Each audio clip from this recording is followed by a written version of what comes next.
शिक्षक छात्र अनुपात देश में सबसे बेहतर बिहार का है। इतने बड़े पैमाने पर बहालियां, किसी का एक धूर जमीन नहीं लिखवाए, न पोस्टिंग में 1 रुपया खर्चा हुआ। नहीं है कि पूर्व में जो हुआ वही आधार रहेगा। अगर यही आधार रहता तो सूचना का अधिकार कानून क्यों बनता? तो भारतीय में सीआरपीसी आईपीसी कानून क्यों बदलता? अरे अनुभव के आधार पर बदलता है दौर। नमस्कार, आप देख रहे हैं न्यूज फॉर नेशन। मैं आपके साथ। अब जैसे बीपीएससी टीआरई 3 में जो छात्र हैं वो 1 कैंडिडेट और 1 रिजल्ट की मांग को लेकर आज बीपीएससी कार्यालय के बाहर प्रदर्शन कर रहे थे, जिसके बाद उन पर लाठियां बरसाई गई। इसी बात करने के लिए हमारे साथ है जदयू के मुख्य प्रवक्ता है नीरज कुमार। कैसे देख रहे हैं जो बीपीएससी के अभ्यर्थी हैं वो 1 कैंडिडेट 1 रिजल्ट की मांग कर रहे हैं और उन पर लाठियां बरसाई गई है? प्रतिबंधित क्षेत्र में प्रदर्शन करना न्याय संगत नहीं। धरना स्थल चिन्हित है और तमाम राजनीतिक दलों की सहमति से यह तय हुआ है। अब 1 सीट 1 रिजल्ट, और अगर लेक्चररशिप में उसका हो जाएगा तब वैकेंट रहे। भाई देश के अंदर में जो विभिन्न बहालियां होती हैं उसमें यह प्रावधान है, वेटिंग लिस्ट रहता है। जो ज्वाइन किया, जो नहीं ज्वाइन किया, दूसरे को मौका दिया जाएगा।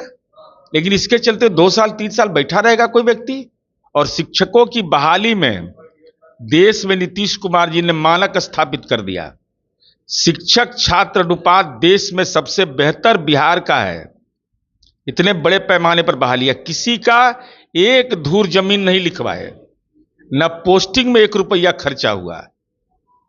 तो अब मेधावी छात्रों को इस पर भरोसा करना चाहिए। लेकिन जिस तरह से कैंडिडेट जो स्टूडेंट का मांग है कि एक कैंडिडेट को अगर दो जगह रिजल्ट हो जाता है, 6 to 8 में भी, 1 to 5 में भी, तो उस एक तो सीट वैकेंट रह जाएगा। 6 to 8 में अगर ज्वाइन किए तो 1 to 5 एलिजिबिलिटी उसका नहीं है। क्या मतलब, योग्यता नहीं है उसमें? अरे भाई, जब आप फॉर्म भर रहे तो उस समय इस बात को नहीं देखे थे। फॉर्म भरने के समय आपको तय करना पड़ेगा ना कि हम क्लास 8 में जाएंगे कि क्लास 6 में जाएंगे, क्लास 4 में जाएंगे। ये तर्क नहीं चलता है। अपनी मेधा पर भरोसा करना चाहिए और ऐसा नहीं कि लोगों के भविष्य में आग लगा दीजिए। जो बिहार के नौजवान जिनको नौकरी मिलने की संभावना है, उन संभावनाओं पर ही विराम लग जाए।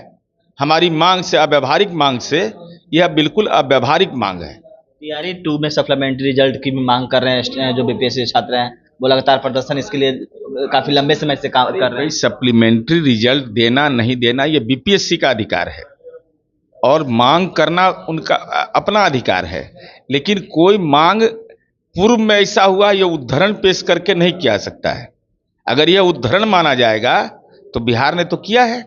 नीतीश कुमार जब राज्य के मुख्यमंत्री बने और बिहार में चरवाहा विद्यालय चल रहा था और सारा टीचर ट्रेनिंग स्कूल बंद था, तो नीतीश कुमार जी ने शिथिल करके नियमों को, उम्र सीमा को शिथिल किया और सबकी नियुक्ति पंचायत और नगर निकाय नियमावली से करे। अब कहे कि वही नियमावली आज भी लागू करिए, ये व्यवहारिक है? क्योंकि अब ट्रेनिंग स्कूल खुल गया, सरकारी और निजी ट्रेनिंग स्कूल खुल गए, बच्चे ट्रेनिंग लेने लगे। यह कोई तर्क नहीं है कि पूर्व में जो हुआ वही आधार रहेगा। अगर यही आधार रहता तो सूचना का अधिकार कानून क्यों बनता? तो भारतीय में सीआरपीसी आईपीसी कानून क्यों बदलता? अरे अनुभव के आधार पर बदलता है दौर। लेकिन ये आरोप लगाए जाते हैं कि अब सरकार है जो तानाशाही कर रहे हैं। जो अगर छात्र सड़क पर प्रदर्शन करते हैं उन पर लाठियां बरसाई जाती है, वाटर कैनल का उपयोग किया जाता है। नहीं, प्रतिबंधित क्षेत्र में मैंने आप बीपीएससी के ऑफिस में घुस करके, कोई मेरे डेरा में ऑफिस में, मैं डेरा में घुस करके मारपीट करे तो ये अपराध नहीं है? मैंने अब क्या है, कानून से चलेगा कि कानून से ऊपर है व्यक्ति? भाई धरना स्थल गर्दनी बाग में है, वहां रखिए। वहां से डेलीगेशन आपको ले जाकर मिलवाएगा। जिला प्रशासन का दायित्व है यह। महामहिम गवर्नर का यहाँ मिलने जाता है लोग कि नहीं? अब गवर्नर हाउस के सामने आप जाकर के हंगामा करिएगा? कोई प्रक्रिया है ना, प्रक्रिया का पालन करिए। टीआरई 3 के रिजल्ट से पहले मांग भी कर रहे हैं कि काउंसलिंग प्रक्रिया है वो किया जाए। जो अच्छा, मैंने तो हम चुनाव एमएलसी का लड़ते हैं, ग्रेजुएट कंस्टिट्यूंसी का, तो फॉर्म भरवा दें, यह दावा करें कि हम 70,000 फॉर्म भरवा दिए हैं, हम वोटर बना दिए, हमको एमएलसी का प्रमाण पत्र दे दीजिए। चुनाव के पहले ही मैंने परीक्षा हुआ नहीं और उसके पर रिजल्ट निकला नहीं, उसके पहले सारा चीज प्रमाणिक रूप से कह दीजिए। ऐसा संभव है क्या? या व्यवहारिक बात है ये सब? क्या कुछ करे थे जदयू के मुख्य प्रवक्ता एमएलसी नीरज कुमार, आपने सुना। तमाम खबर न्यूज़ के साथ।